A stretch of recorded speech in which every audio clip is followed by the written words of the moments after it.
Well, welcome everybody. Thank you for coming. We really appreciate it. My name is Jeff Belomo. I'm an attorney with the law firm of Belomo & Associates. You are here this evening for what is called the Estate Planning Essentials Workshop. In our office, the first step in our estate planning process is this workshop. You will attend the workshop tonight, and I will offer you a free consultation in my office for an hour to an hour and a half to go over everything, to ask you lots of questions, to do what we call an estate plan audit. The cost of that meeting? Free. Absolutely no cost or obligation. At the end of the meeting, I will provide no less than 3 choices, tell you different plans and what they offer and what they don't offer, as well as costs associated with those plans. If you choose not to move forward, how much do you owe? Nothing. A handshake and a smile, that's it. So we are videotaping the presentation tonight. I appreciate everybody and their cooperation. If you'll take a look, you'll see there'll be a blue folder on your desk tonight. If you look on the left side of the blue folder, you will see that there is a pamphlet about why choose a certified elder law attorney. For those of you who don't know me, I am an attorney who practices solely in the areas of estate planning, business, and elder law. I have a Master's of Laws in Taxation. I have a certificate in estate planning, as well as being a certified elder law attorney. This little pamphlet talks about why you should choose a certified elder law attorney. On the right-hand side, this pamphlet is what I call propaganda. So the propaganda is all about our office, how good we are, and how smart we are. You can pitch this on your way out the door if you would like. You will see that there is a list of upcoming workshops on the left-hand side. Underneath that is a note sheet. Please feel free. Take as many notes as you can. If you have any questions, feel free to raise your hand. I'll certainly do my best to get to every and all questions. On the right-hand side, you'll see that there is a lot of information about different areas of estate planning. That just gives you some information, some background. Before you come in, a lot of people like to take a look at that just to get an idea of what it is. There are some areas of estate planning. I'm a lawyer. So the one thing that I do is I enter into contracts every day, right? So we're going to enter into a contract this evening, if you don't mind. I'm going to make you 3 promises, and you're going to make me 1 in return, okay? My promises to you are this. You're going to have a lot of fun. The time's going to go quickly. And you're going to learn a lot, okay? So if I do those 3 things, you're going to give me 1 promise in return. You're going to fill out the evaluation. Let me know how I did. It's that easy, okay? You didn't think it'd be that easy, did you? So you just let me know how I did on a scale of 1 to 5, 5 being the highest, 1 being the lowest. So 5 means, Jeff, you did an excellent job, thank you. 1 says, Jeff, find a new profession, you're horrible. I do take the comments very seriously. I do change my presentations just about every time I give them based upon the feedback that I get. So I'd really appreciate it. So do we have a deal? We got a deal. We're going to learn a lot. The time's going to go quickly, and we're going to have fun. And in return, you're going to fill out the evaluation. Save your time. Go ahead and circle all 5s now. That'll save you the time later. Good. See, we are a lively group. Good. Interaction. That's what we like. All right. So we ready to get started? All right. Very good. Now, I have a favor to ask. Do you mind if I take off my jacket to get a little relaxed? All right. I appreciate it. So let's get rolling. In every presentation that I give, I start with the same question. What do you want to know? You took time out of your busy life to come here tonight, and I'm assuming that you came for a reason. So what would make the next 2 hours a good use of your time? What questions would you like to know? You can go ahead and raise your hand. I'll call on you. What I'll do is I'll write all the questions down. I will make sure that I answer all of them before the presentation is over this evening, and we'll go ahead and take a look. Any questions? Just briefly, somewhere along the line, deal with incompetency, Sure. the legal definition thereof, how it applies to contracts, to estate planning, and certainly to real estate owning, holdings, and what have you. Okay, I will do that. Anyone else? Don't all jump at once. Go ahead. How do I protect my assets? How do I protect the things that I've built up? Okay. And by protect assets from anybody in particular?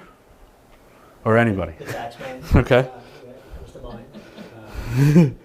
The, uh, the kids until I want them to have them. Okay. Very good. Very good. Anyone else have a question?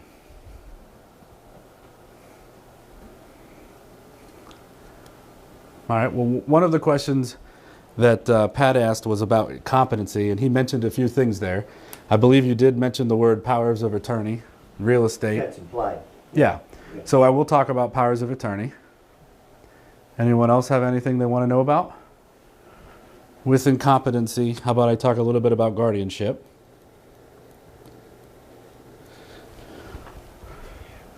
Go ahead. Just came up last month, medical powers of attorney. Okay. We had issues with my mom and transferring her from the hospital to a rehab. Okay. So medical POAs. With that, should we talk a little bit about living wills maybe, just so we understand that?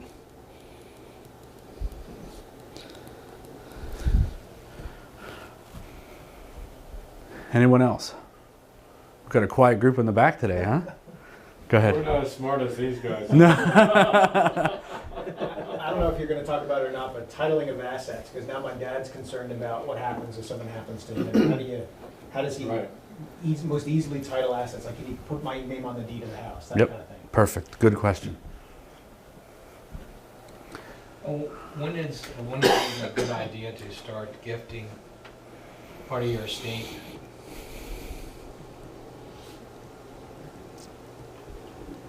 Okay.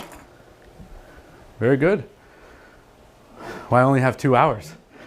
So I will do my absolute best to cover every one of those in depth.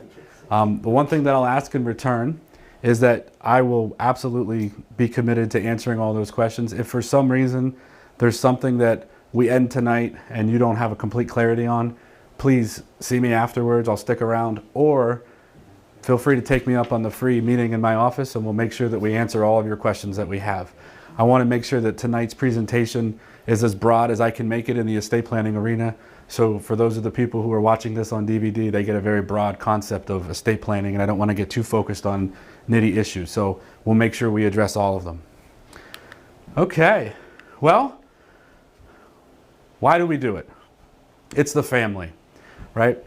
The whole point of tonight and the whole point of this workshop is to shift your perspective. Everyone comes into this workshop with a preconceived idea, with something in their mind as to the way the world works, the way that estate planning is, right? I'm an estate planning and elder law attorney. This is what I do for a living. My perspective is a little different than yours. I see it in the real world. I see what happens every day. So my job tonight is to just get you to think about things maybe a little differently. Think about it from my point of view, okay? Can I be blunt with everybody? This happens every time. Every workshop that I've ever given, one of the first questions that's always asked is, how do I protect my stuff?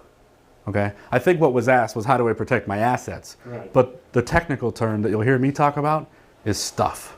Okay? So how do I protect my stuff? Why is it that that's the question that we always ask? Does anybody have an idea? There's so many forces out there that are looking and have their fingers out to put it in your stuff. Exactly. Exactly. Society tells us that stuff is what's important to us.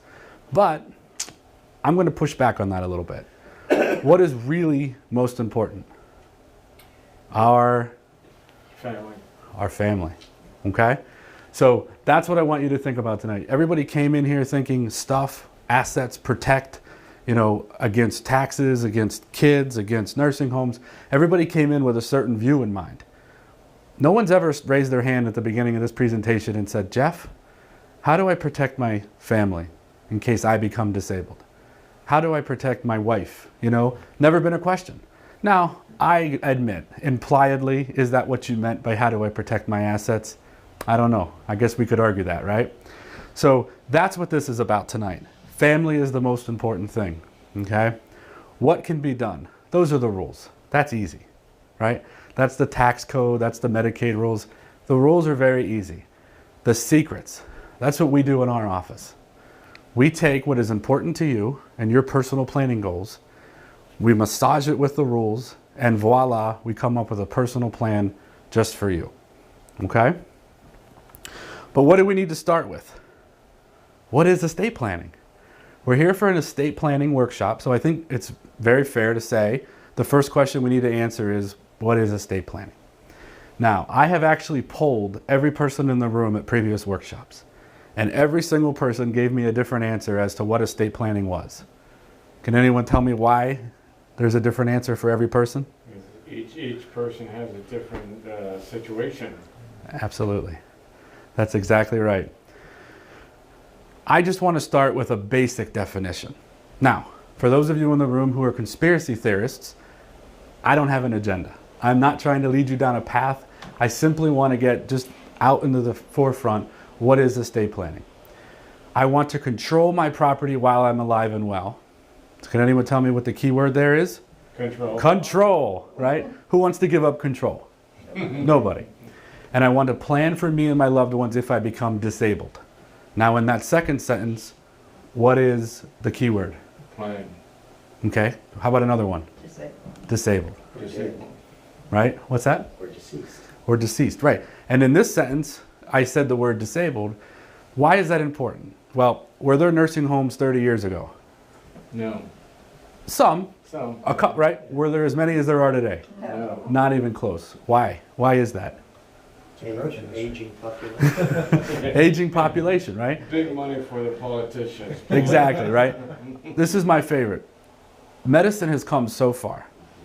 Replace our knees, replace our hips, go in for a heart, transplant or go in for heart work, take a pig valve here, replace it here, switch this out. It's like an oil change, okay? It's amazing how far medicine has advanced. But has medicine advanced at the same level for our minds? No, right? We are living longer, and unfortunately, our minds aren't able to keep up with our bodies. So here we are, we come to a place where we become disabled. One of the main things that I focus on in my practice is not practicing traditional estate planning. And what I mean by that is traditional estate planning doesn't plan for disability. Traditional estate planning is a death plan, right? We do a will, give everything to our spouse, give everything to our kids, figure out what's going to happen, okay? That's not what I like to focus on in my practice. Now, do I do that stuff? Of course. But my goal is to make sure I focus on the disability piece. It's becoming very prevalent these days, and I think it's only going to become more prevalent as we age. So, to get away from all this legal technical mumbo jumbo, let's talk about what is really estate planning. I want to give what I have to whom I want, when I want, the way I want. And when I die, I want my assets to go to the people that I love without unnecessary cost or delay. Fair enough? Fair enough. I have no hidden agendas. I just want to get a definition. Okay. So what have we heard on the streets? What do we hear in the coffee shops and in the barber shops? Do I need a will or do I need a trust? I have a vote for both. Yeah. Does anybody want to vote for something else? None. Anyone want to vote for I need just a will? Anyone want to vote for I need just a trust? Quiet bunch tonight. I'll tell you. All right. One of the things we're going to do tonight, we're going to have fun. I'm going to ask a question and you're going to get it wrong. And then we're all going to laugh, like we just did, we're all going to laugh, and then I'm going to tell you why you're wrong, and then we're going to move on in the presentation. So, the answer to the question of do I need a will or a trust? Neither one works. You don't need either. Save your money, you don't hire a lawyer, don't worry about it, right? Yeah, you obviously know I'm joking, but neither one works, and I'm going to prove it to you. I'm not going to just make a statement and not prove it. And this is going to answer one of the questions in terms of asset titling that we talked about. How do you own your assets? Okay? Do you own them jointly?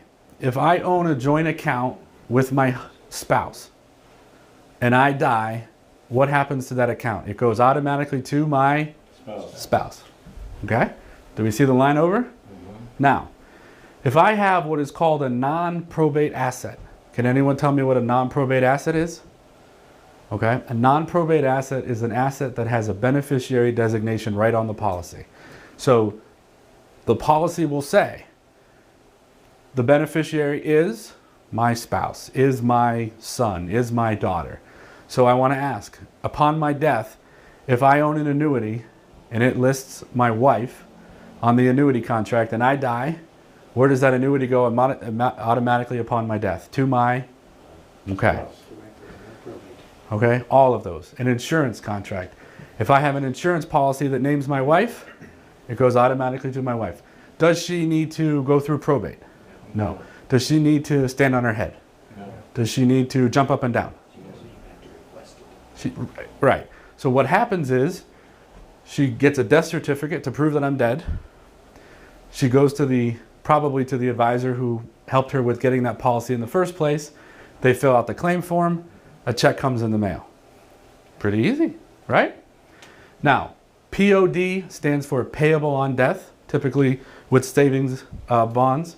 TOD is transfer on death, typically with brokerage accounts. And ITF is in trust for accounts. Those are typically with banks. So I ask, if I name my spouse on all of those accounts and I die, what happens? It goes automatically to my spouse. Do we all agree? Okay, now, let me ask you, what does RLT stand for? Any takers? Revocable Living Trust. Okay? Revocable Living Trust, a lot of people know those as probate avoidance trusts. Okay? Ways to avoid probate. We'll get into this a little more later, so don't get too hung up on it for now. But does anyone notice that box is open? Yeah. Why is that box open? Exceptions. Right. So the box is open because I can change my mind. So if tomorrow I want to take stuff out, I go and take it. If I want to put stuff in, I put it in. Right? If I want to cancel it all together, I cancel it all together. Okay? A will. Once I die, my will is a closed box because at that point, once I die, can I change my will when I die? No. No, I mean we're dead, so I don't think that's a possibility. So let me ask, in all of those cases that we had a joint asset and I died, if you did the world's best trust with me or the world's best will with me, what effect did those wills or trusts have on any of those assets?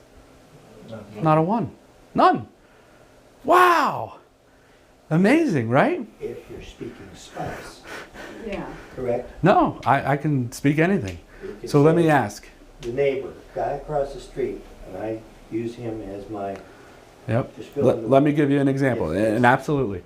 So trust or will had nothing to do with that, right? We don't need any of those for these things. Now I want to make sure we understand it. So I'm going to use your example. I name as my beneficiary of my life insurance policy my neighbor Ted. Okay? Ted's on my life insurance policy.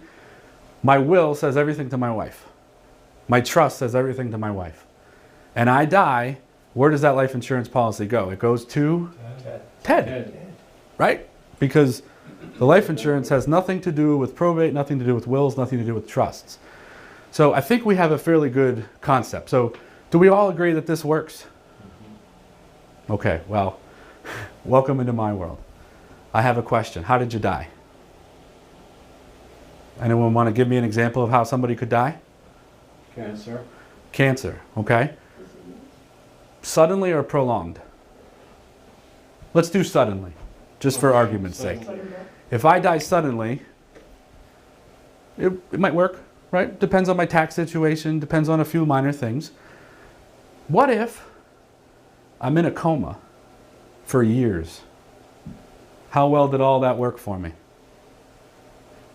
Okay, the joint account might have worked, but all the other things that get paid out upon my death, did it pay out? Yeah. No, it didn't pay out yet. Why? Because I'm still alive, okay? I'm going to hit home with a few of you in the room. A lot of people like to add their son or their daughter to their accounts, right? There's a lot of reasons to do it. There's a lot of reasons not to do it. We'll talk about that later. But for the purpose of right now, I just want to highlight something. If I name my son as a joint owner on my account, and my son and I are in a car accident, who probably is my son's power of attorney? His spouse. She'll take care of my other kids, right? She'll do the right thing. Yeah. Right? It's okay that my daughter-in-law has complete access to all of my money. Ooh. I don't know, right? Something we got to think about. If I die suddenly, that might not be a problem. But if I'm in a coma and my son's also disabled, I have a problem because now my daughter-in-law has access to all of my money. If I had a quarter for every time somebody called me and said, Jeff, my mom died last month.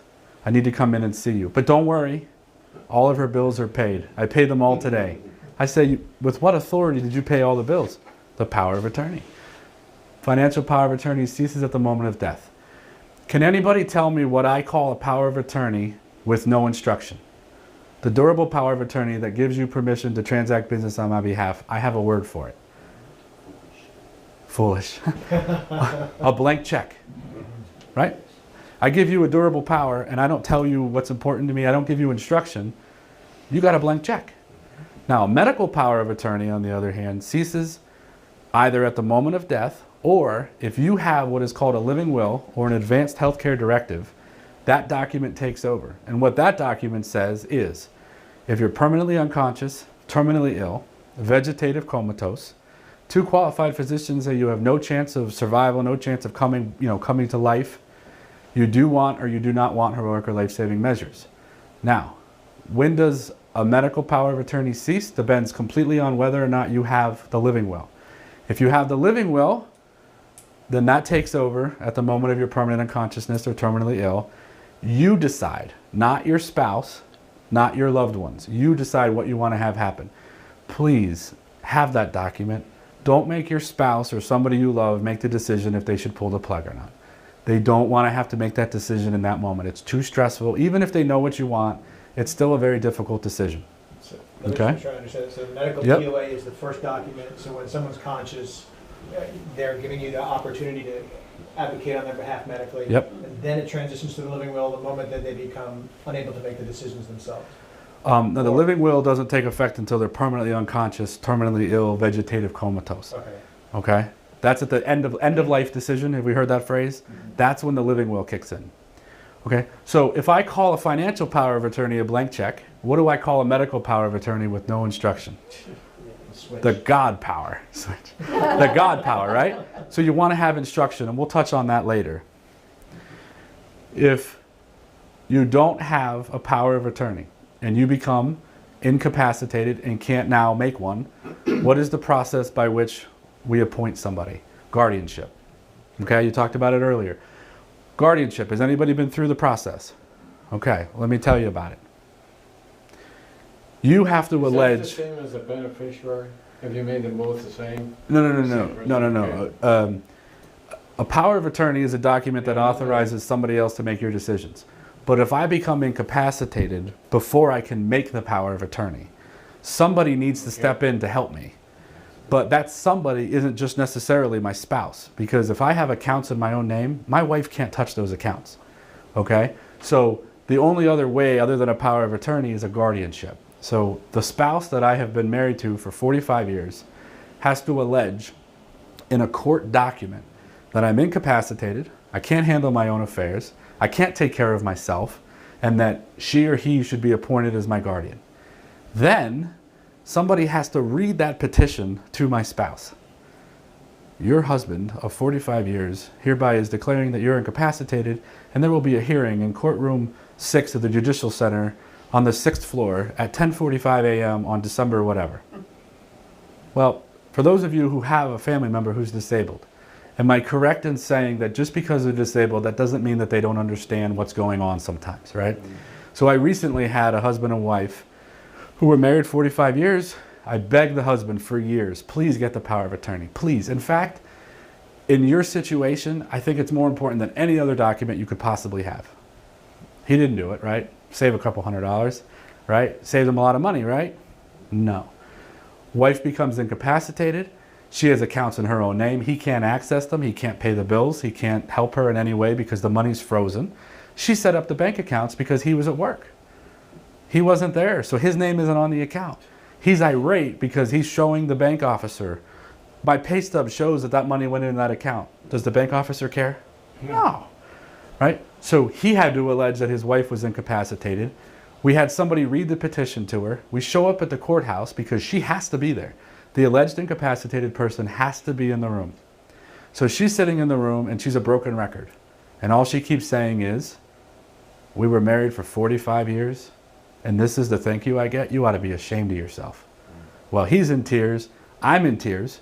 So much for the stoic lawyer, right?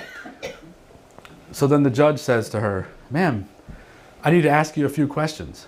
Do you know why you're here today? We were married for 45 years and this is the thank you I get? Do you know what you had for lunch today, ma'am? We were married for 45 years and this is... She didn't have any memory, but she knew enough to know something was going on that she didn't like. Do you think that was hard on him? Oh yeah, right? Guardianships can cost anywhere between $2,000 and $5,000 depending on how much the doctor charges to testify, how much the lawyer charges. You have court costs, you have serving costs, you have all kinds of fees. Okay, that's a lot more money than a simple power of attorney. Okay, so those are documents that everybody should have. I don't care how young you are, I don't care how old you are. Disability doesn't have an age. Disability doesn't necessarily just attack older people. Every one of us have a really good shot at becoming disabled at some point. Before you leave that power of attorney, what if there is more than one name on the power of attorney that the person... That's fine. Yeah, you can name more than one. Depends how you write the document. No. It depends how you write the document. So you can write the document that says that they have to act together. Meaning all of them, either 2 or 3, have to agree. Or you can pick jointly or severally, meaning any one of them can act. They're the two primary options in writing such a document. Yeah. Yeah, and there's so much planning and questioning that goes into that. I mean, every situation is different. So you might have a situation where both of your kids live away and you don't know who's going to be able to act first. So you just say, hey, either one, whoever can get there first, do it. You might have a situation where one kid lives close, one kid's far away, but you don't want to slight the kid that lives far away, so you still give either of them. And other people choose, you know what, I'm picking. I'm going to pick the one I trust, whether they're close or not. So that's just it's a counseling issue. We'll talk later about how important counseling is. That's just a counseling issue. Now, we talked all about joint assets. We talked all about owning assets jointly. What did I not talk about? It's a hint. It's up there. Individually owned assets, okay? So if I own an asset in my own name alone, and I die, that asset goes automatically to the person that I name in my will, okay? People will often ask me, Jeff, I have a will. Does my will have to go through probate? Yes. That is the definition of a will, is that it goes through probate.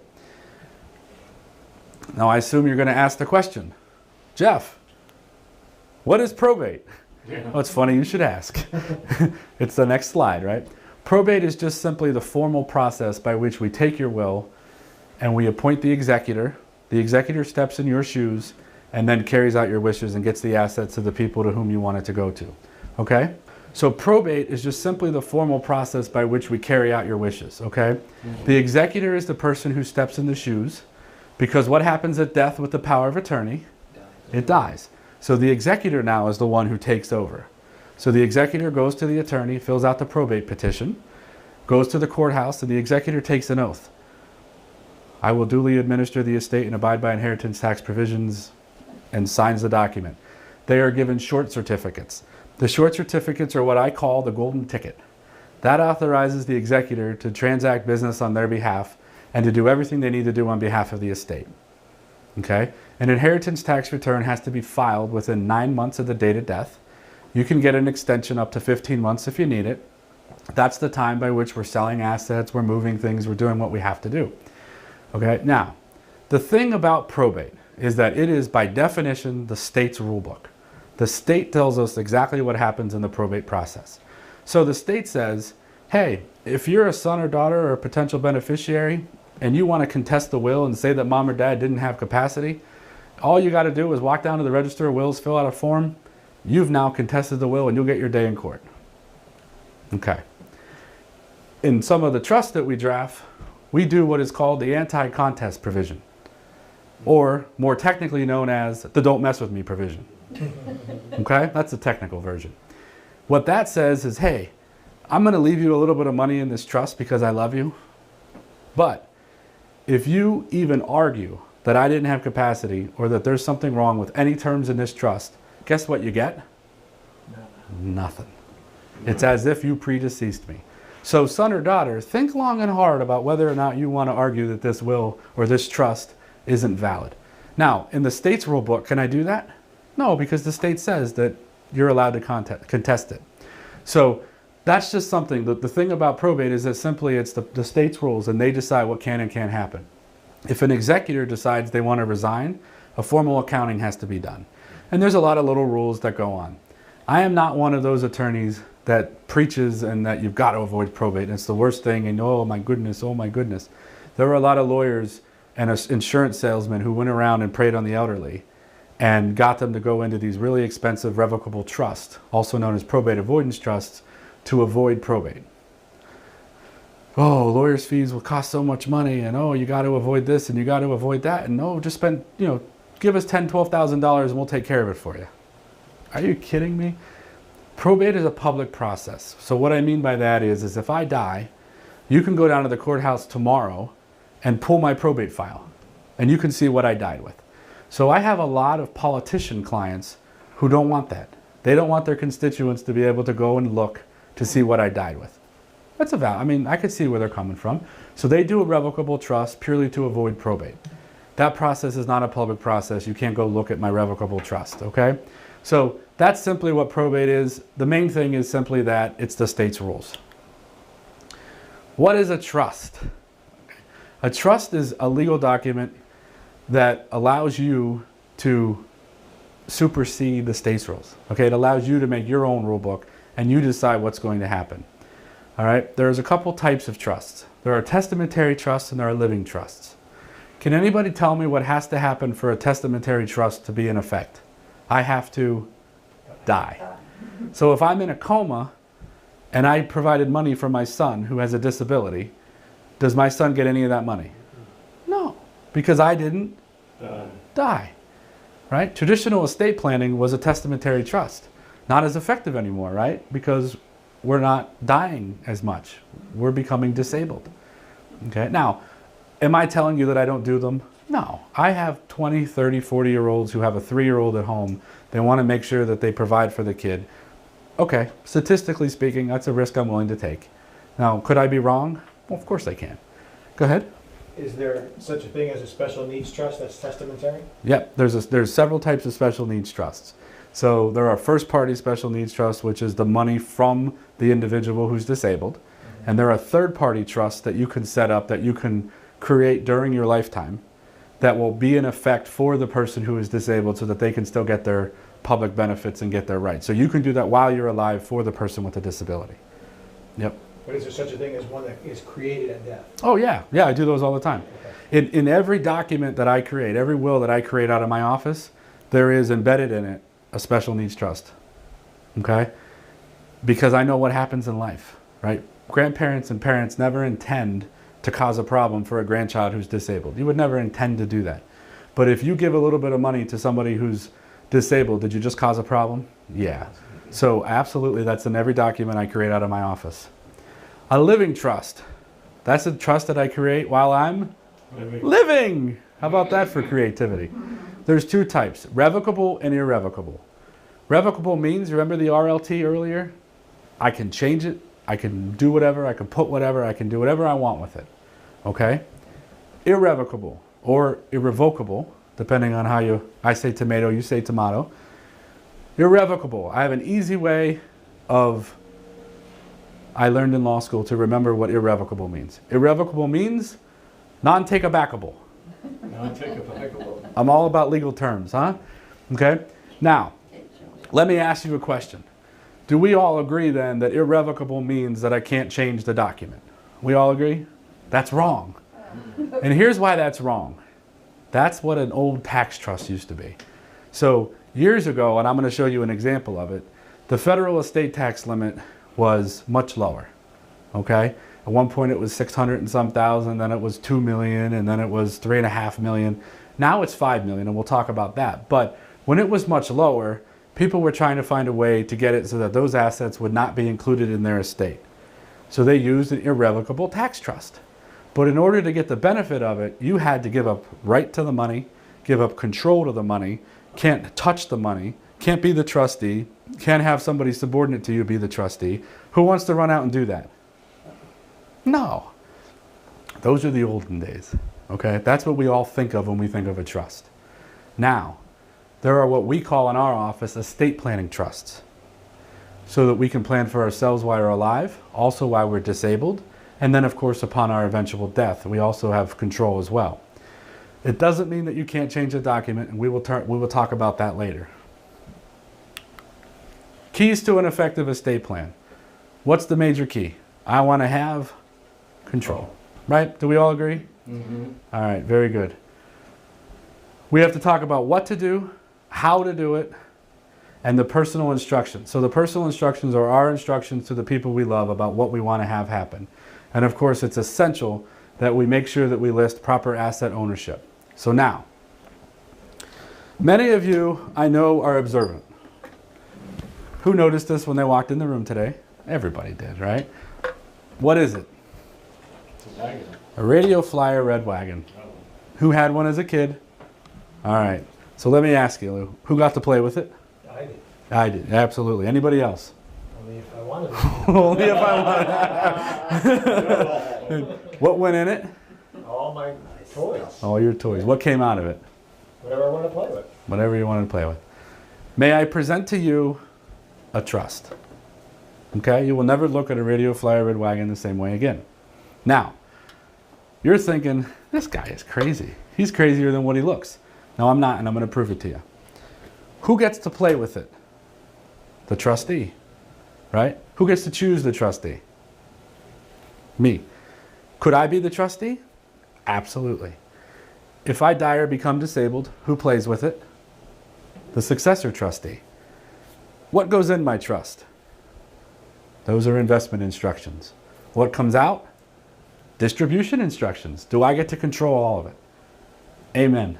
Right? Mm-hmm. So, if I walk through life and this box represents everything that I own, whether, I don't care if it's $1 or $1 million, let's not get hung up on amounts, but I own this. This is everything I represent in my life, everything I own. And I'm walking around in life with everything on my shoulder and I become disabled. What happens? The box falls to the ground. Who picks it up? I'm disabled now. Power of attorney, right? Power of attorney comes in and picks it up for you. Now, I'm walking through life and I die. What happens to the box? Who picks it up? My executor, right? The executor steps in my shoes. Now, let me ask the question. Everything I own gets put neatly in my trust or in my Radio Flyer Red Wagon.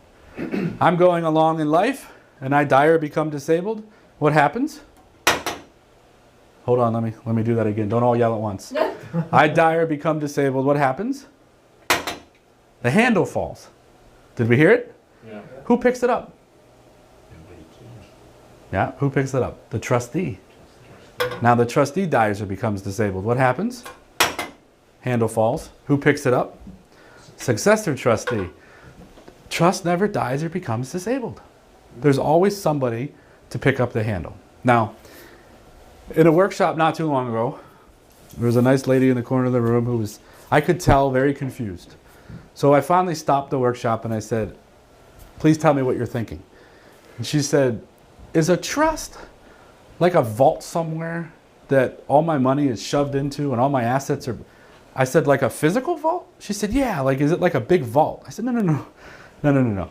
A trust is the document itself, okay? So who drafts the trust? The attorney, okay? So the trust provides all these provisions we're talking about and everything. And then what I do is I fund the trust. And all that I mean by that is I take your assets and I title them in the name of the trust.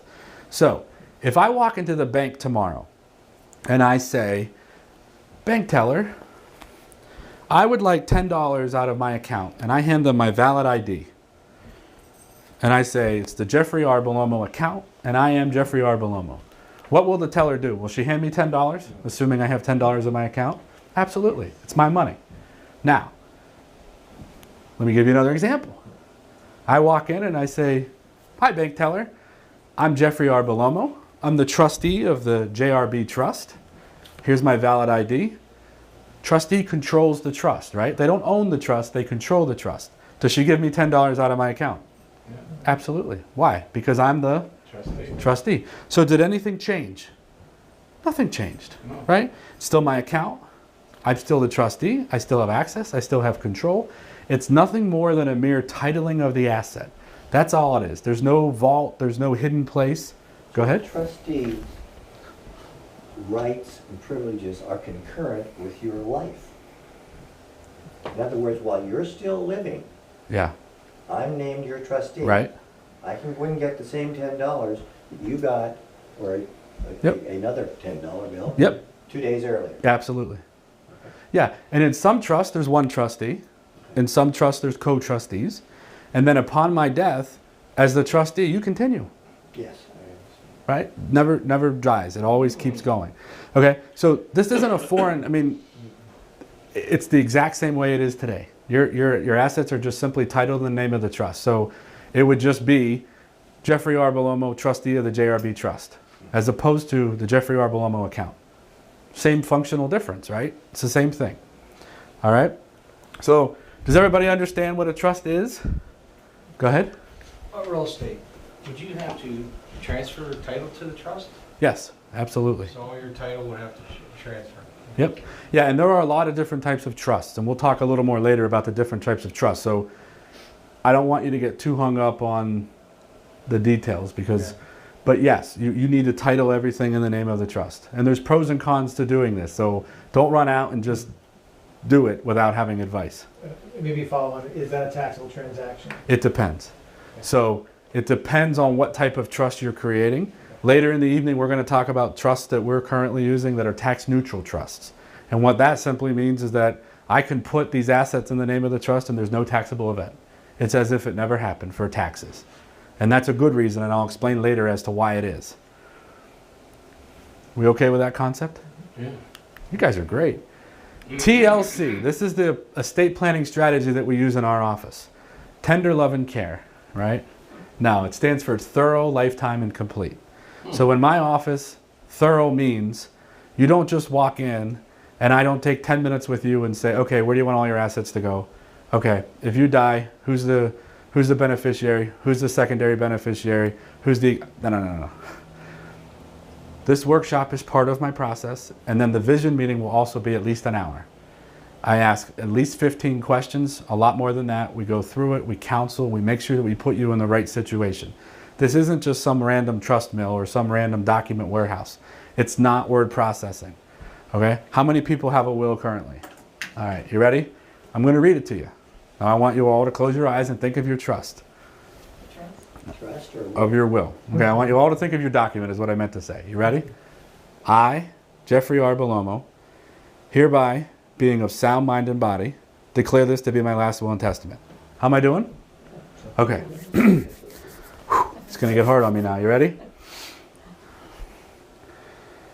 Upon my death, I want my beneficiary to be my spouse. In the event my spouse predeceases me, to my children equally. So far, my debts, cost of administration, expenses shall be paid first and foremost. Am I doing all right? My spouse shall be my executor. If my spouse shall predecease me, then it's my eldest child. Now, for those of us who are Italian, I can say this because I am, it's the oldest male child. Right? Absolutely, yeah, we're all agreeing. Yeah, maybe it's, I don't know, I'm Italian. I can only speak for the Italian household. How did I do? Pretty good, right? I read your will to you. Now, why is that? Because it's a standard form. So you come in. Now, for those of you in the room who have a lot of assets, and you have millions of dollars, and you have trust set up, don't get too excited. That's button B, right? Hit B, now all the sub-trusts come out, okay? That's not what we do. As you can see from tonight, from the thoroughness that we're doing, the vision meeting, we counsel. We make sure that we ask you all the questions. I will provide no less than 3 options. No less. I will tell you what 3 options are. I will tell you the costs associated with those choices, what they do, what they don't do. Okay? 3 options. The cost associated, I leave the room, you tell me what you want to do. Okay? It's about counseling, it's not about word processing. All-inclusive updating program. So, does anyone want to tell me what the average update is in between estate plan updates? How many years? I'd say 10 to 15. 10 to 15. Higher. 20? 20. Mine was 40. Well, then you beat the national average. Now, let's think about why that The is. lawyer is still in business. Yeah. I found that out. Well, that's good. That's good. Now, let's think about why in life. Okay, we get married. We have our first kid. Okay? Then our kids have kids. Yeah, you have no assets. Then your kids have kids. Then you're about to retire. And then you decide you need a plan for death. About 20 years apart? Right? I mean, I'm being pretty vague here, but 20, 25, 40, 45, 60, 65, 80, 85, right? You should be looking at these documents at least every 1 to 3 years. Now, I did not say you should change them every year. I said you should look at them every year. Make sure that nothing has changed. If you went to make changes to your document and you called my office and you got a bill for $225 an hour for every time you called me, how often would you call me? Never. Every 40 years. Right? And I don't blame you. Okay? This is way too important to be waiting that long to look at or to address. What could change after you do your will? Give me some examples of what could change. Marital status. Your health, Tax laws. Tax, yep. your health Health. Health. for us older people. Yeah, right? A lot can change. How about the economy? We know that all too well, right? What we offer in our office is what is called an inclusive updating program, lifetime. Okay? You create advanced trust planning with us and trust with us, and what we say to you is, hey, in return for a very nominal amount of money every year, we will give you unlimited access, reasonable unlimited access to me and to my staff and to my entire firm. So, you decide one day you want to write out this child or write out that child or redo this or redo that. You pick up the phone, you call my office, we make the changes, you sign it. How much do you owe me? Nothing. Okay? Pretty good. Your advisor calls me. We answer all of your advisor's questions. How much do you owe me? Nothing. Your accountant calls me. Nothing. Also, upon death, I am willing to tell you in writing that my fee will not exceed 1% of the value of your estate. Under no circumstances. The average around this area is 5%. But I'm going to cap it. Why is that? If I see you every year and we meet in this room and we go over all the law changes, everything that occurred that year, everything that happened, we allow you to make changes, how worried am I about how cumbersome your process is going to be? I'm not. Because I've seen you every year and I know exactly what we have. So I will put an automatic cap on it, okay? That is my promise to you. The planning pyramid. This is my favorite part of the evening, I think. How many of us know what an estate planning pyramid is? Everyone know what a pyramid is? Okay. A pyramid, the foundation of the pyramid is always the most important. So when you walked in tonight, I told you what was the most important thing. Your family. Okay. Now, I'm going to prove it to you. I'm not going to just make a statement and not prove it to you. So, if in this hand I have the loved one, the one person in your world that means everything to you, but that person had what used to be known as an incurable disease. Lucky for you, guess what I have in this hand? The cure. But what do you need to give me for me to give you the cure? Everything you own. Every last penny. What do? You give it. Okay? There's always one wise guy in the room that will say, well, it depends on what kind of day I'm having. No. It doesn't matter what kind of day you're having. Every day you're going to give the money over. So that proves to us that the family is the most important thing. Do we all agree? Mm-hmm. So, if we're going to put on our screen the base of the pyramid, the most important thing is our family. That's wrong, but that was a very good guess. I appreciate your enthusiasm. What's the most important thing? Me. Right? You get on an airplane. The flight attendant comes to the front of the airplane and says, in the unlikely event of cabin loss pressure, a mask will fall from the ceiling. If this occurs, please secure your mask first, and then help the elderly and the children around you. Why do they say that? Because if you're passed out or dead, how well can you help the others around you? You can't. You can't help them.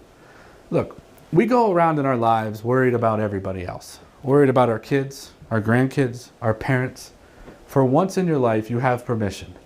Worry about you. Because guess what? if you pass out or die or become disabled, there's nobody that can help you. So, the most important thing is me. Several of you in the room know my wife very well, and I'm not as dumb as I look. So, who else is the most important thing? Spouse. My spouse, yes. Then, our family. Now, the more we go through life, we hope to accumulate more money. The more money we have, the more we pay in Tax. taxes. The more money we have, who else wants it? Everybody. Creditors and predators. And government. Can somebody give me a definition? Actually, Lou did earlier, but can somebody give me a definition of a creditor? Who might that be? Who might be a creditor? You said earlier, taxman, Tax man. mortgage, Mortgage. somebody I accidentally kill in a car accident, or their family, God forbid. Who else might be a creditor? Convalescent, What's that? convalescent. Home, nursing home, right? A lot of creditors out of there. Who might be a predator? I have somebody in particular in mind, and you already mentioned it earlier, but who might it be? Who's a predator that you don't want to admit? Your family, your kids. Could be intentional, it might be unintentional. Okay, and what I mean by unintentional is we transfer the assets to my son, right? There are a lot of reasons to do it, there's a lot of reasons not to do it. You talk to a lawyer about it, whether you should or you shouldn't, but let's say you did. You transferred all the assets to your son, and your son says, "Thanks, Dad, I appreciate it. Now get out of here." Can I make my son give the money back? No. A gift is non-take-a-backable.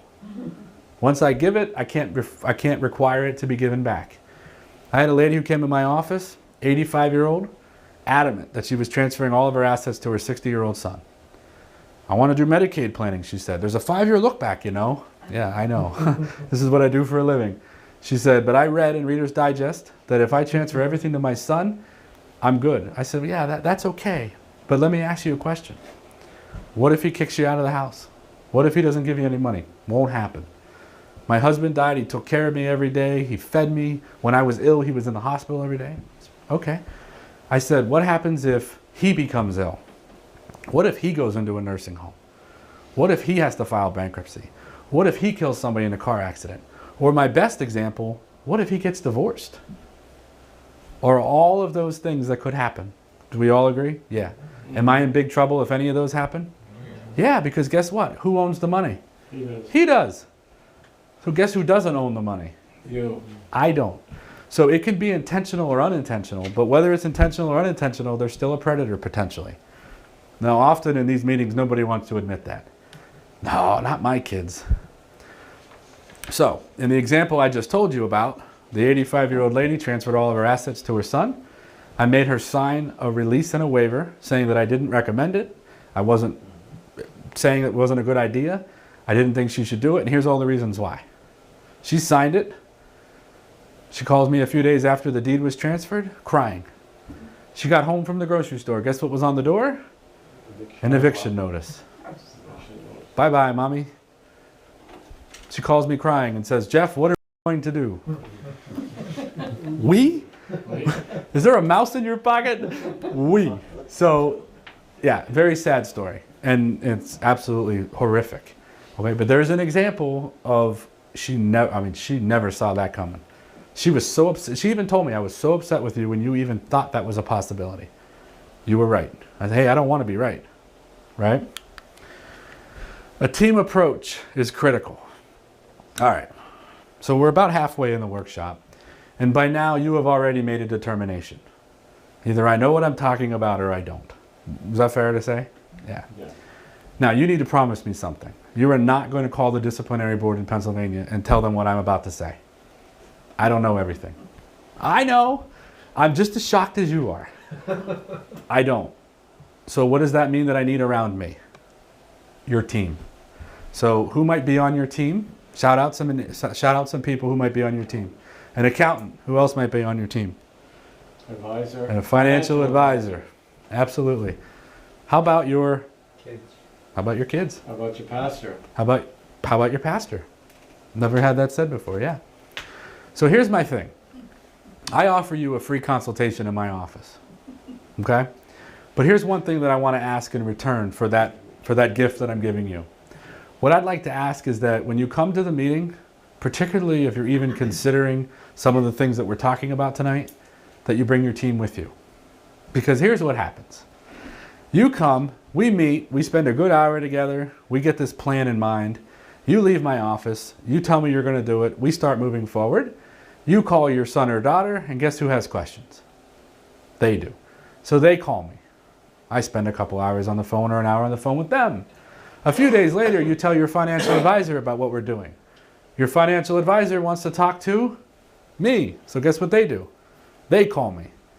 Your accountant, he or she calls me. I'm not doing very well because I gave you a free consultation and to date, I'm not being paid, right? So all I ask you is, if there are members of your team that are important to you, bring them. My favorite meetings are when my table is filled with your advisor, your accountant, your family.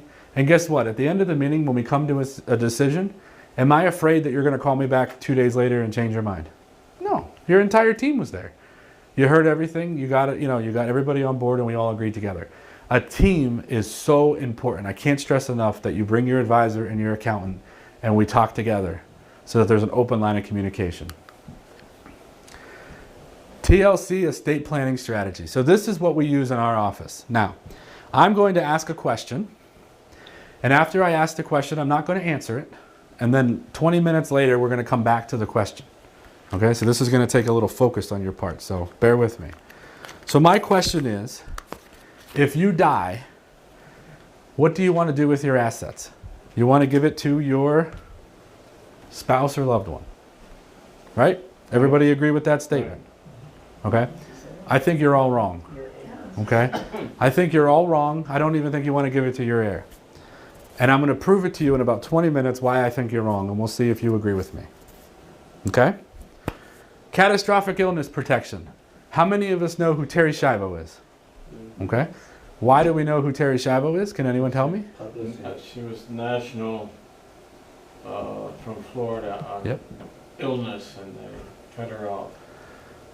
Why we know about her is because we didn't know what she wanted. Okay? Her husband said she would not want heroic or life-saving measures. Her parents said yes, she would. And the only reason her husband didn't want it is because he wanted to remarry. Yeah. Do I know who's right or wrong? No, I have no idea. Do I care? No. What I care about is that for you, you put in writing what it is that you want so that that can never happen. Okay? If it's in writing and your living will directly says what you want, would we have even known who Terry Schiavo is? No. You know, it's a real shame that that happened. But we need to just make sure that it's in writing and we know what you want. Now, does anybody remember what I called a medical power of attorney without instruction? The God power. Yeah. Okay? Personal instructions are very important. Okay? My father, for example, I moved out of my house when I was about 18 years old to go to college. Okay? I haven't been at home for twice that years and more. Okay? Now, do I know what my father likes? I don't know. Do I know what he likes to eat? Do I know what books he likes to read? Do I know what his investment instructions are? Do I know what he likes to do? Do I know whether he wants heroic or life-saving measures? Do I know if he wants to attend family functions if he's disabled? Do I know? No, I have no idea. So my father did a personal care plan, and the personal care plan provides all of that. It tells me what he wants in this circumstance, what he wants in that circumstance, what's important to him, what's not important to him. He wants to go, for walks twice a day. He wants this, he wants that. Does that help me when I'm his power of attorney and he's disabled and he can't tell me what he wants? Heck yeah, it does. So that's no longer the God power or no longer the blank check because I now know exactly what it is that's important to him, right? Now the living will we certainly put in there. It's taken care of. We'll make sure you're taken care of in those situations, but there are so many other things that we can do. Remarriage protection. How many of us have heard about Fred and Wilma? Anybody? All right, well, let me tell you about Fred and Wilma. They were married for 45 years. They're sitting on their front porch and they're rocking in their rocking chairs. And Fred looks at Wilma and says, Wilma, if I die, are you going to date somebody else? And Wilma looks at Fred and says, Fred, what are you talking about? It's a beautiful day. It's a great breeze. Why are we even having this conversation? No, Wilma, it's okay. If I die, I'm okay if you date somebody else. Whatever, Fred. Okay, fine. Let's just rock. So they go back to rocking. A few minutes later, Wilma, yes, Fred. If I die, are you going to let him drive my truck? She looks at him and says, Fred, what are you doing? Why are we having this conversation? You're ruining a great day. He says, no, Wilma. It's okay. It's fine. If I die, it's okay if he drives my truck. A few minutes later, Wilma, yes, Fred. If I die, are you going to let him use my golf clubs? Absolutely not, exclaims Wilma. Fred looks at Wilma and says, wait a minute. I asked you if you were going to date, you hemmed and hawed. I asked you if you can let him drive my truck, you have no idea, and you got all upset with me. I asked him if he's going to use my golf clubs. Absolutely not, you exclaim. No, she says, he's left-handed. Right. Thank you for laughing. I appreciate that. It's a good participatory moment. Now, my question is, do you care? Yeah. Okay? Some people do, and some people don't. Now, there is a very technical term. Sometimes it's called the anti-bimbo or anti-stud provision. There's a lot of very technical terms for it, but ultimately all that it means is, hey, you do whatever you want to do with your half. You can give it to whomever you want, but my half, I want to go to the kids. Now, how many of us in the room, and I don't want you necessarily to raise your hands, but just think, how many of you know somebody who lost a spouse? All of us, right? Of those people that know somebody who lost a spouse, how many know somebody who started to date somebody else? Okay, almost all of us. Of those people, how many of those examples the money went to the spouse or to the new friend, the new boyfriend or the new spouse and not to the kids? Right? A lot of times. Again, the question is, do you care? I would argue yes. And there are provisions, as I said, the anti-stud and the anti-bimbo provision that will prevent that. Okay? So your job is to decide, is that something that's important to you? Creditor protection. Financial advisor and client met and they ran all the numbers and they decided that they would get a $2 million life insurance policy for the spouse. And they came to me and they said, Jeff, we're going to have this $2 million life insurance policy pay out to wife upon death. And according to our actuarial tables and all those really fancy things that are far above me, we believe that spouse will be able to live off of about $90,000 a year for the rest of her life. So, do we all agree that $90,000 a year in a house that's free and clear is plenty of money in York, Pennsylvania? Anywhere. Yeah. Anywhere. So we agreed that the husband took care of the wife. Wrong. Wrong. Here's the second part of the story. Spouse leaves the financial advisor with a check. Check in hand, right? Debtor-creditor law says, if you have access to the money, so do your creditors. Right? So does she have access to it? Absolutely. She has the check. There's no better form of having it than having it, right? So she's driving down the road after having the check in her hand. Her kids are in the back seat and they're bickering. She turns around and says, if you kids don't knock it off, she turns back around into a school bus. Okay? Several kids are injured. Some die, unfortunately. But one thing is for sure. What does every child have these days attached to their hip? A cell phone. And they call 1-800-THE-HAMMER. Right? For my friends at Catherine Briggs and Greenberg, to get results you deserve. Right? Absolutely. So they pick up the phone, they call somebody. So let me re-ask the question. Did the husband take care of the wife when he gave her $2 million? No. No. Because who now has that $2 million? Kids. The estates of the kids who died. Okay? Is there anybody in the room who is married? Anybody married? Okay. So Lou, this is $1 for video purposes. I'm going to leave it there, but that's your $1, Lou. Now upon your death, what do you want to have happen with that $1? Now that $1 represents everything that Lou owns. Whether it's $1 or $1 million, it doesn't matter. What do you want to do with that $1? You want to give it to your wife. Good answer. This is videotape. That was good. I disagree. I think he loves his wife way too much to give her this dollar. Now, if Susan was in the room tonight, this is the point where she would be nudging Lou saying, this guy's crazy. Let's get out of here, right? He's a few marbles loose of a good game there. Now, I disagree. So let me ask you, what is it about this dollar that Susan would like? What it can provide for her. What it can provide for her. She can touch it, she can flip it, she can crunch it, she can do whatever she wants to do with it. So what Susan really likes about it is simply the fact that it's hers. She can control it. Do we agree? Yeah. Okay, now, let's flip the game a little bit now, Lou. This box is given, your wife now passes away.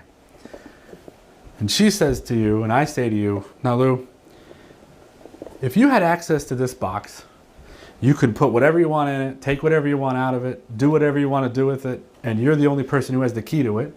Are you okay with that? Yeah. Heck yeah, that's no different than this, right? Do we all agree? Mm-hmm. Now, it can't be that good, right? If it were that good, we'd all do it, right?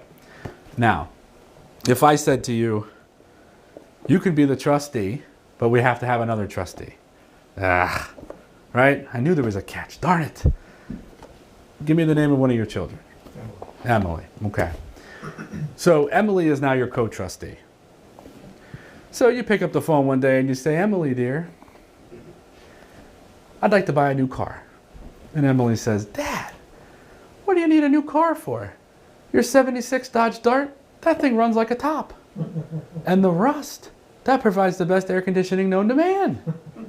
And you say, whoa, Emily, you're fired. Ooh, you have the ability to fire her. So you pick up the phone. Do you have another child? I do. I do. What's his name? Matt. Matt. All right, so you pick up the phone, you call Matt, and you say, Matt, you wouldn't believe this. I called Emily. I told her I wanted a new car. She told me that 76 Dodge Dart runs like a top and that the air conditioning was great because of the rust. And Matt said, Dad, you need a new Cadillac. Matt, you're hired, right? Matt's going to cooperate with us. So we have the ability to fire and hire. Now, let me change the facts a little. Your wife passes away. You pick up the phone and call your daughter Emily and say, Emily, dear, I met somebody. And her and I are going to go across the country together. In fact, we're going to go across the world together. So I need you to write me a check for $20,000 for my trip. And Emily says, sorry, Dad, I can't do it. And you say, Emily, you're fired. And what does Emily say?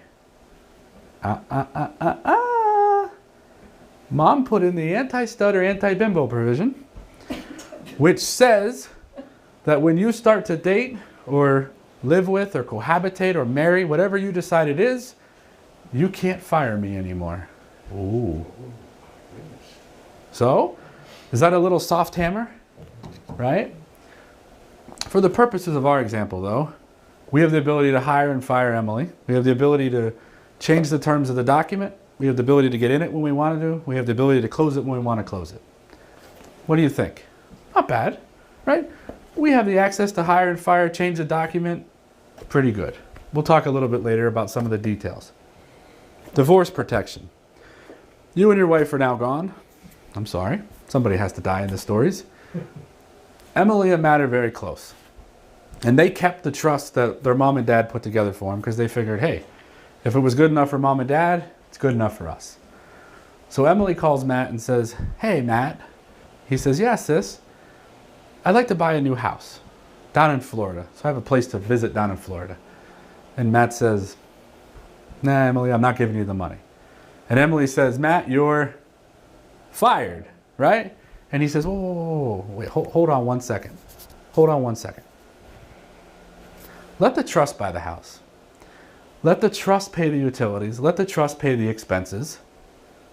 We'll title it in the name of the trust. You can use it whenever. You can visit it whenever. You can do whatever you want to do with it. And Emily says, okay, that sounds fair. Okay, sis, that's okay, bro. All of a sudden, fast forward. Emily is now married. She's down in Florida with her husband. Her husband's out on the golf course. And he comes back to the house one day and he says, Emily, you won't believe it. I met the most amazing woman ever. And she says, what? And he says, and I'm leaving you. And we're going to get a Harley and we're going to ride across the country. And when I come back, this will be real easy. All you have to do is leave the keys to the Florida house. You take the York house, write me a check for half of the assets. We don't have to fight with lawyers. We're good. So he goes on his trip. He comes back. Who cannot get into the house? Spouse. Because who didn't own the house? Emily. So if she didn't own the house, she doesn't owe him anything in the divorce. The house was owned by the trust. Woo! Was he surprised when he got home? Absolutely he was surprised. Shocking, right? So, let me ask the question again. When you pass away, do you want to give somebody the dollar that they have access to, but so does everybody else? Or do you want to give them a box that has a beautiful bow on it, that they can get in, they can close it, they can get out, they can fire the co-trustee, they can hire a new co-trustee, and they can change the terms of the document? What do you think? Right? Creditors can't get into this. Pretty nice. Values promotion. Did you know you could promote your values through trusts? Absolutely. I had a client who came to me and said, Jeff, my son or daughter is going to get an education. I don't care whether it's a life education or an academic education. It doesn't matter to me. So in order for my son or daughter to fire the co-trustee or to have outright access to the money, they have to do one of two things. Either first, attain the age of 50, or if they get a bachelor's degree, 45, a master's, 40, a doctorate, 35. Does that give that child incentive to get a doctorate? Absolutely. But what if he doesn't? Is that okay too? Yeah, he gets the money at 50. Whatever he chooses to do, that's his business. And the dad set it up that way. And you can do anything you want. I've had clients who have put provisions in that say you have to live with the same person for at least 5 years. I've had clients say you have to get at least a 3.8 in college. I mean, you can put whatever provisions you want or any stipulations that you want in the document to promote your values. Tax, okay? Remember earlier I mentioned that I have a master's of taxation. So this is something that's near and dear to my heart. The one thing that you are allowed to do is to pass an unlimited amount of money to your spouse. Now, is that always the best thing to do? Not always, okay? And we'll talk later about why that might be. We'll give you an example. There is an annual exclusion that is $13,000 a year currently, and that does go up based upon inflation. That means that I can give $13,000 to everybody in this room, to all of your kids, to all of my neighbors, to all of my kids and all of my grandkids. If it's just $13,000 to each of you, do I owe taxes? No. Does the recipient owe any money in taxes? No. It's $13,000, annual exclusion. Government says you can do whatever you want to do with it. Have fun. The minute that I exceed $13,000 to any one person, I now have to let the government know that I exceeded $13,000 to any one person. So currently, for this year and next year, there's a federal exemption amount that can be used either during your life or at your death, or a combination of both, of $5 million. So that means that I can give away $5 million. How much do I owe in tax? Zero. How much does the recipient owe? Zero. I have to file a federal gift tax return to simply let the government know. Government, I gave away $5 million. I had $5 million to give away. That means I owe you zero. Okay. So that's the federal government. So the federal, now I can give 2.5 away during my lifetime and 2.5 away at death. Okay? That's only good for this year and next year. In 2013, on January 1st, the federal exemption amount goes back to $1 million. Is there a big difference between 1 million a person and 5 million a person. A very, very big difference. I personally don't feel that it's going to go back to a million. I think Congress is going to step in and do something with it. But we don't know. In 2006 to 2008, it was 2 million. Now it's 5 million. We don't know what will happen, okay? It's up in the air. We're assuming it's not going to go back to a million, but it's just something to keep an eye on. My advice is always remember this. There's reasons to make decisions. There's tax reasons, there's estate planning reasons, and there's Medicaid reasons or long-term care planning reasons. So if I make a decision based upon tax reasons, could that be a good tax decision? Sure. Could I be making a horrible decision over here? Yes. And let me give you an example. A lot of grandparents like to help grandkids pay for their college tuition, buy their books, fix the transmission that went out on the car, wedding gift.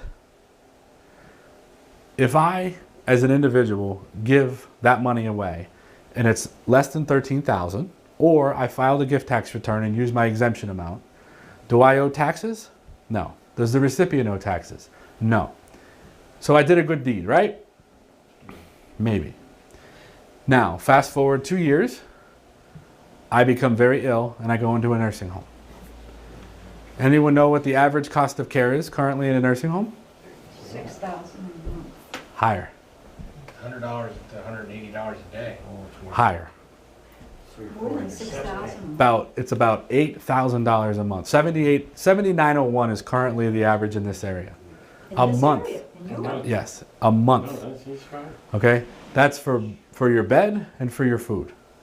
I have a husband and wife who are currently in a nursing home, $240,000 a year for the two of them.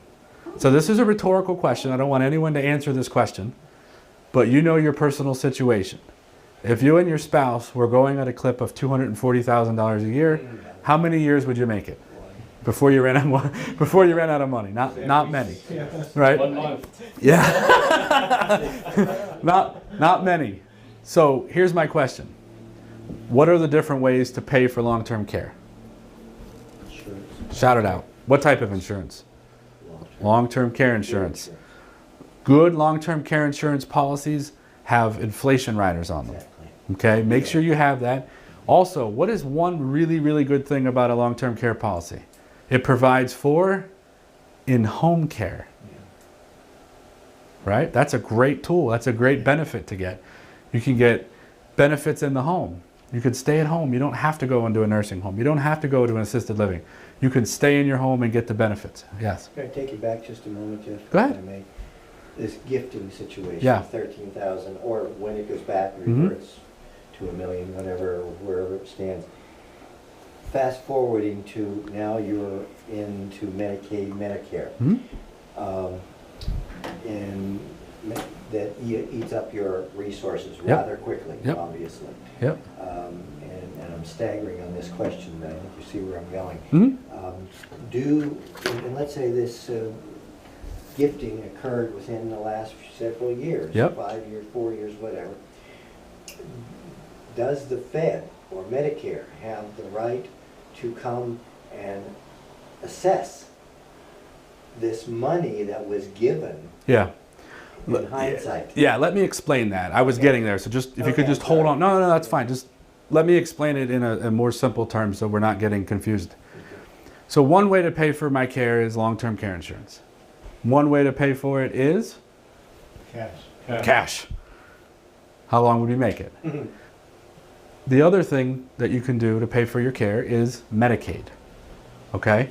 Medicare will pay for the first 100 days. There are deductibles and things, you know, but Medicaid will pick up.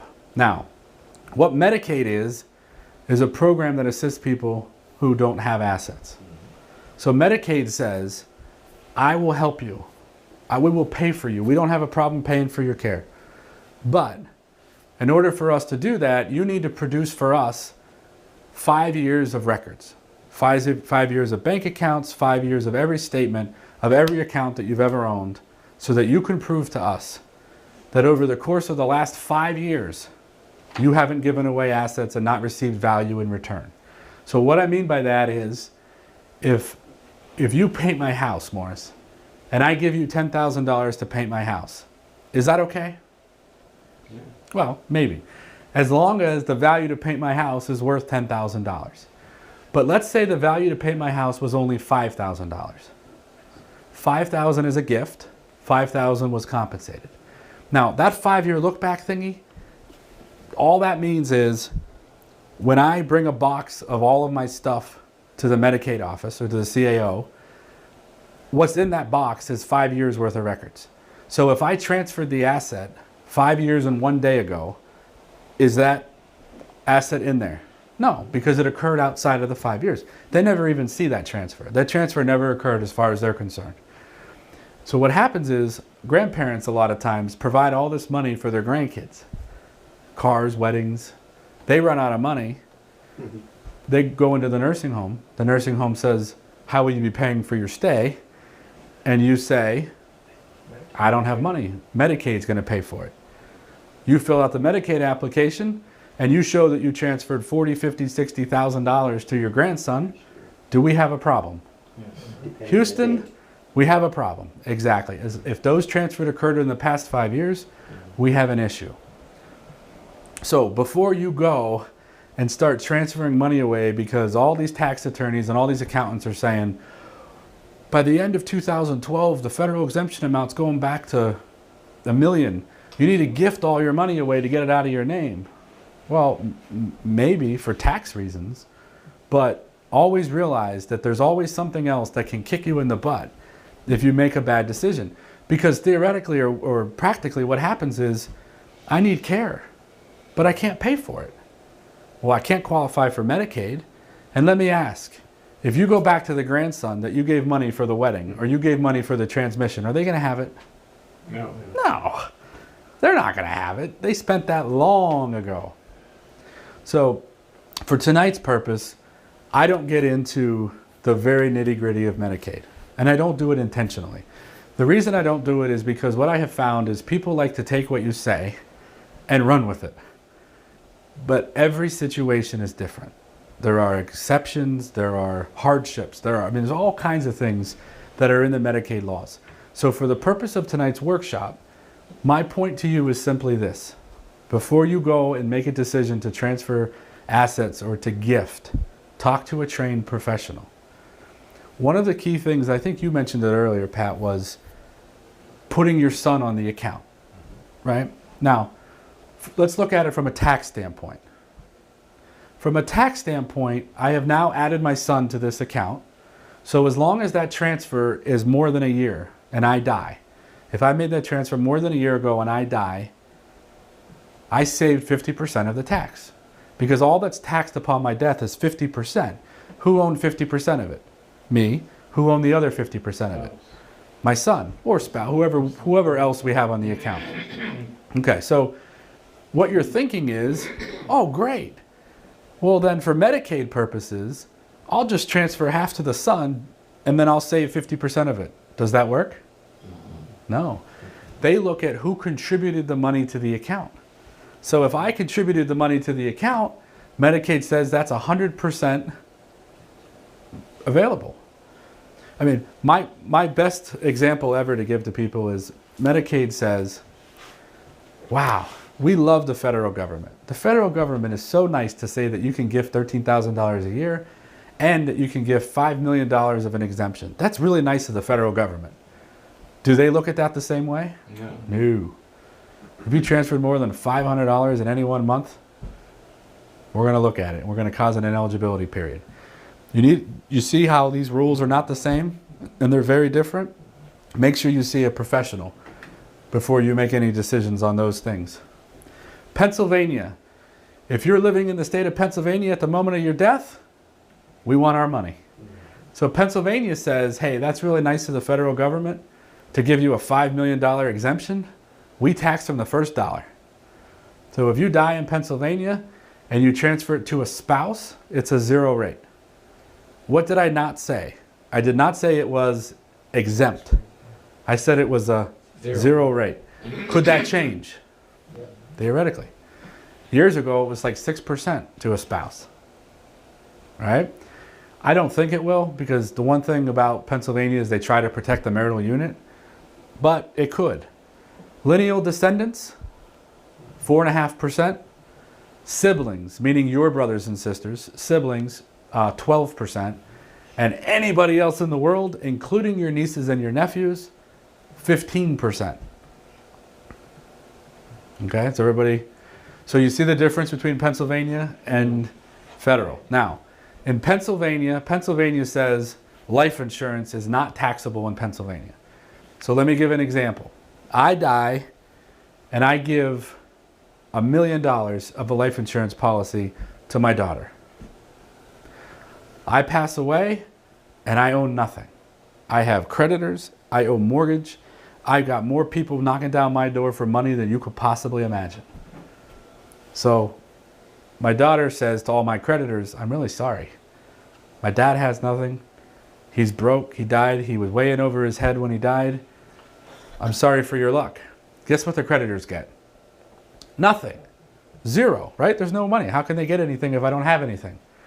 But what does my daughter get to keep? The life insurance. Because life insurance is a non-probate asset. It doesn't go through probate. All that the creditors can get is what's through probate. So that life insurance policy that was a non-probate asset, she gets to keep. And the poor creditors get stiffed, if you will. Right? Not bad. Life insurance is a pretty good tool. Now, I ask this in every case. I want to make sure we're all on the same page. Am I licensed to sell any insurance products? No. No. Do I get any kickbacks or commissions from a licensed agent? No. Now, does that mean that there are no attorneys who are licensed who get kickbacks? You're clearly educated, Pat. There are a lot of attorneys who are licensed and who in the meeting will say to you, well, as part of our estate planning package or what we're recommending to you, we recommend that you do all these documents with us. And oh, by the way, you should also do this $2 million life insurance policy and this disability policy, and I get a commission off of it. And they're required to do just what you finally said there. Yeah. To note that they have an interest. Correct. Fiduciary interest in. They're X, Y, and Z. absolutely, they're required to put it in writing and to have you acknowledge it. Now, do I think that that's still okay? I don't. Because am I telling you that you need these products because they're really what's best for you? Or am I telling you need them because I'm making 50% commission on the back end? You guys make that decision. But I have already disclosed to you that I am not licensed and that I do not get any commissions or kickbacks from anybody who I refer to.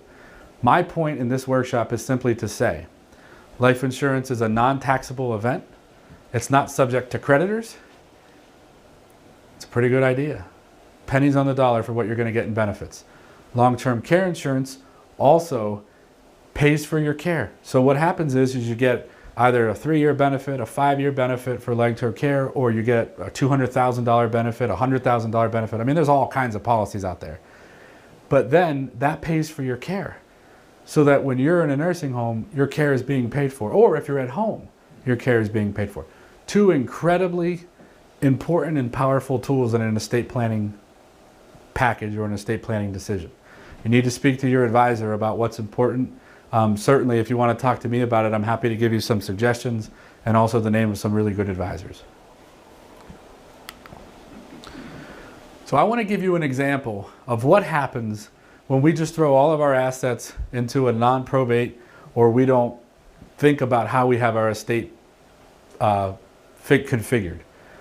If you take a look here at this slide, and you'll notice I have 2006 to 2008. The reason I did that is because currently this year in 2011, it's a $5 million exemption. 99.7% of the United States does not have a federal estate tax problem. Right? So I don't want to use a $5 million number because all of you will tune out and you'll say, well, that doesn't apply to me. So I wanted to go back to what it was in 2006 because remember in 2013, it's set to go back to 1 million. So I'm using these numbers, which is 2 million, just to hit home a point. If you look at my example here, husband dies with $2 million. His total estate is 2 million, but he gives everything over to his wife. Because remember, you can give an unlimited amount of money to your spouse. Do we remember that? So if he gives it to his spouse, he dies with 0. If he dies with 0, he could have had 2 million, The excess is 0, which means the tax due is 0. Good result, right? Yeah, no tax due. That's a good result. No, it's not. Now the wife dies. She has her 2 million plus his 2 million. She's allowed to have how much? 2 million, which means she has an excess of 2 million. Uh-oh. Now, back in 2006 to 2008, I'm going to say it was $1 million tax. That's not exactly right, but I'm in the ballpark. So by you not having a lawyer, not getting a will done properly, not allocating your assets properly, you just cost your estate $1 million of tax. So here is my offer to you tonight. I will do your estate planning for free, as long as you have a federal estate tax problem. And in return, all that you have to give me is what I saved you in taxes. What? That's not fair? Aw. I thought we were going to save lawyers. We didn't need lawyers. Now, I'm going to make one quick comment. This year is the first time ever in the history of the federal estate tax that they are allowing the spouse to elect to take on the federal exemption amount of the other spouse. So if I die, my wife can elect to take my 5 million. So when she dies, she can have 10 million. This is the first time they've ever allowed it. First time it's ever happened. So part of the reason why I didn't use the numbers from this year is because most of the time, if you have that kind of money, you're going to elect to take your spouse's election amount. So this example wouldn't apply. But it's the first time in the history it's ever happened. A lot of scholars that I've read have said that they're not going to continue to do that. They're going to eliminate that. Regardless of what the amount is, they're going to eliminate the election because they want you to have to use it when you die. So this example shows the importance of making sure that you have your estate plan set up properly. Now, for those of us who have a federal estate tax problem, it's okay. We can set up A-B trusts. Have we ever heard that? Marital family trusts, right? I'm just trying to throw the buzzwords out. So what we do is we transfer up to the exemption equivalent to the family trust, and we put the excess in the marital trust. That way, we use up the exemption that we're allotted, okay? But we still give the wife all the other money that we have, so she can still use it. We give all the money to her, that's the exemption amount, and then the kids get, you know, the first 5 million in this case, and she gets everything else. So we're still using up our 5 million, we're not wasting it, right? Now let's talk about trusts. There are different trust types. There are irrevocable trust types that were the tax trusts. Remember we talked about the tax trusts earlier? No control, no income, no principal, can't be the trustee, can't be subordinate to the trustee. Who wants to run out and do those? No, right? Not a chance. That's what you think of when you think of trust. When you walked in the room tonight, am I right that that's what you thought of? Absolutely, everybody does. Now, if I don't have access to it, who else doesn't? My creditors. So nothing is subject to loss, but that doesn't give me enough to want to do it. Because remember our definition of estate planning. I want to control my property while I'm alive and well, and plan for me and my loved ones if I become disabled. How well can I control my property if I can't control it? I can't. So nobody wants to do that. Now let's talk about another type of trust. This is what I referred to earlier as an estate planning trust, also known as, in some forms, what is called an income-only trust. There are a bunch of them. I don't care what you call them. The point of these trusts are simple. The point of these trusts are that you still have some control. You have the ability to hire and fire the co-trustee. You have the ability to change the terms of the documents. Now, you have to give up something, right? I mean, if you didn't give up something, then clearly, if I had access to it, so would the creditor. So what we do in these types of trusts is we say, okay, I have access to it through a co-trustee. So remember how I said I have access to the money through Emily, through my co-trustee. I have the ability to fire Emily. And in these income-only trusts, what that means is I have access to the income. So the income is always spit right through to me. So I can live off of all of my income. I have no issues. Now, the one thing I've learned about York County is that people brag to me that they still have their money from communion, from confirmation, and from all of their graduations that they ever graduated from. Their advisor and they are the most intelligent people ever. They've never touched never touched their principal. They live off of their income. I am so smart, I am so good. And I say to them, wow, well then you really ought to think about this type of trust, because you'll always have access to your income. You'll give up right to your principal. And if you give up right to your principal, that means you don't have access to it. Who else doesn't have access to it? Your creditors. Great result. So what do they say to me? Whoa, Jeff, the minute I do that, I'm going to need access to my principal. I know I am. It's going to be, that moment will be the first time in the history of the universe that I needed access to my principal, but it's going to happen that day. Right? And I say, that's okay. That's fine, because here's what happens. Let's say Lou's basement floods. Lou has some money that he left out to live off of, some money that he has access to in his revocable trust or in his own name, but he doesn't want to use that. He wants to keep that money for other things, for trips and things. The income that he gets off of the trust isn't enough to live off of. So Lou picks up the phone and he says, Emily, dear, I need to fix my basement and it's $20,000. And she says, okay, Dad. And he said, I'm the trustee. I'm going to write you a check. The only thing that I did in the document was I said that I couldn't assign the principal to myself, but I never said that I couldn't assign the principal to you, my daughter. So I'm going to write you a check of the principal. You would then, in return, are going to be a wonderful daughter, and you are going to then give it back to me. And I'm going to go buy or pay for my basement. And Emily says, yeah, Dad, that's great. So you write the check to her. 2 days later, she doesn't show up. And you say, Emily, where's my money? Where are you? Dad, you wouldn't believe it. I was driving down the road, and I passed the car dealership. $19,999, the car I've always wanted. So it was a sign. So I bought the car. And you say to her, wow, I hope you love that car. I hope that car is the best thing you've ever done. Because guess what? You're fired. And not only are you fired, my dear, but I'm going to change the terms of the document. And guess who is not going to ever get another red cent from me again? You. So let me ask you, do you really think your child's going to do that? No way. Not a chance. They're not stupid. They realize that if they don't play the game, they're not going to get anything in return. Now, creditors, they try to argue all the time. Well, you know, Your Honor, the court, we know what's going on. She's not ever dumb enough to not give the money back, because if she does, she's going to get fired and she's going to be written out of the document. And the courts say, but you show us where it says that. Does she have to give that money back? Absolutely not. Not a chance. Now, here's the best part. Remember I told you that there's an annual exclusion amount of $13,000 a year? Emily uses her exemption amount. She's married. Her spouse also. So that's 26 grand that we can get to Lou. Now, Lou's married. So Emily and her husband can actually get 26 plus 26, which is 52.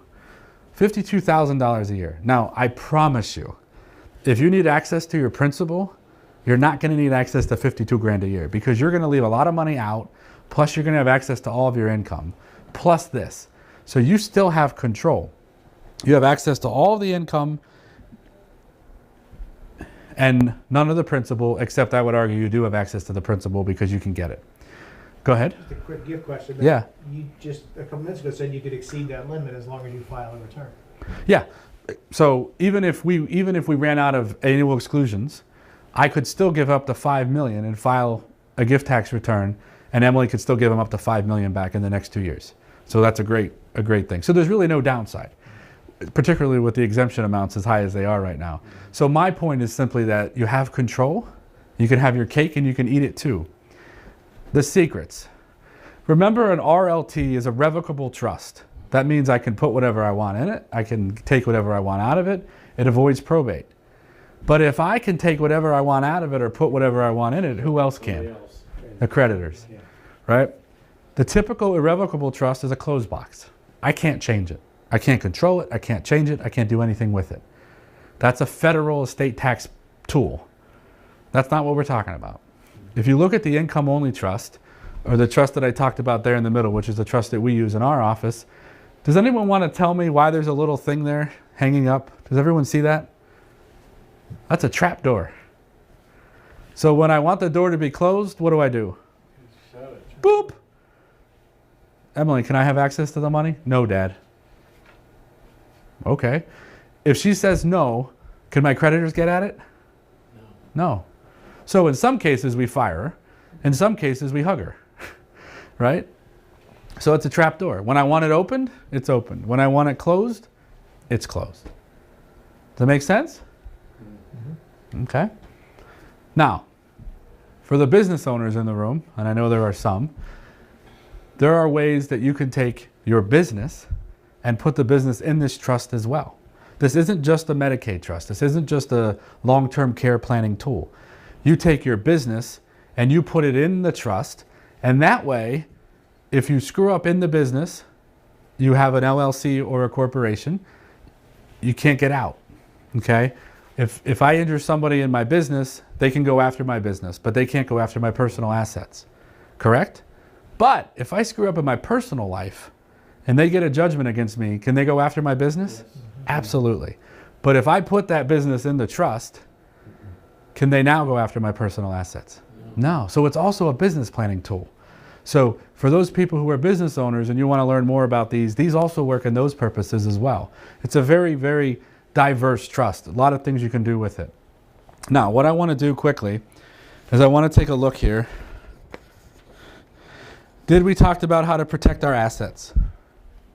Absolutely. Yeah. That's the trust we talked about, right? Protecting our assets, powers of attorney, guardianships, will, medical power, living will, titling of assets. I think we talked about the advantages and disadvantages.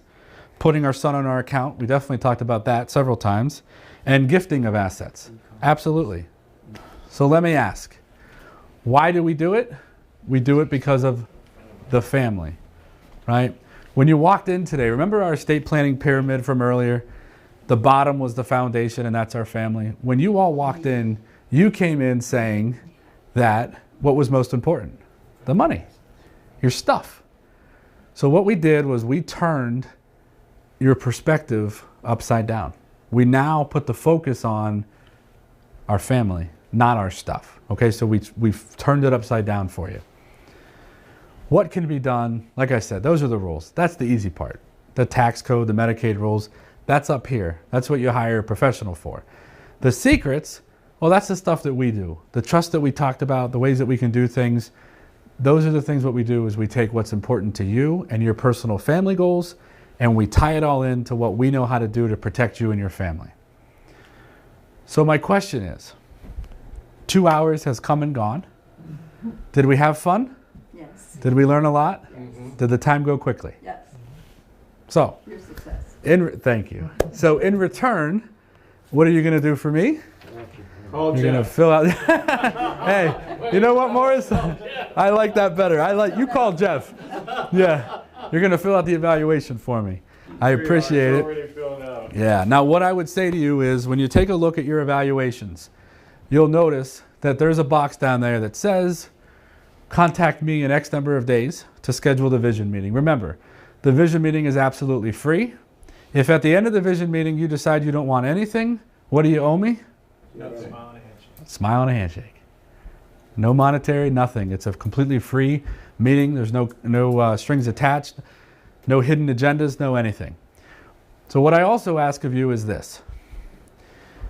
If you're thinking that you want me to contact you in 14 days, my request to you is that you just let me call you tomorrow, because if you check 14, I'm going to have somebody call you anyway, because guess how far out we're scheduling? 14 days. So that happens all the time. People want to check 14 or 21 days thinking, well, I'll just buy some time here and I'll forget about it for a while. Let us call you. Let us schedule the appointment, even if it's a couple weeks out. That way we'll get you on the schedule as quickly as possible for the free vision meeting. You'll notice at the bottom of the sheet that I ask for any names of anybody who might like this workshop. There is a workshop flyer of all the upcoming dates. We have our dates of workshops out 6 months. Please feel free to give me the name of somebody you think who might enjoy this workshop. We'll send them a flyer. If they tell us to buzz off, we will never contact them again. I promise they won't be put on any lists or anything. You'll notice at the bottom there's a box there for an e-newsletter. I offer an e-newsletter every 15 days. We talk about some really good areas of the law, some really good tidbits. Feel free to put your email down. There's no solicitation. It's simply an e-newsletter. You can choose to unsubscribe at any time. All right, does anybody have any questions? Well, I will stick around for a few minutes tonight. I really thank you for your time, and please put the evaluations up here on the front, face down. Thank you all very much. I really appreciate you coming. Have a good day. Thank you. Thank you.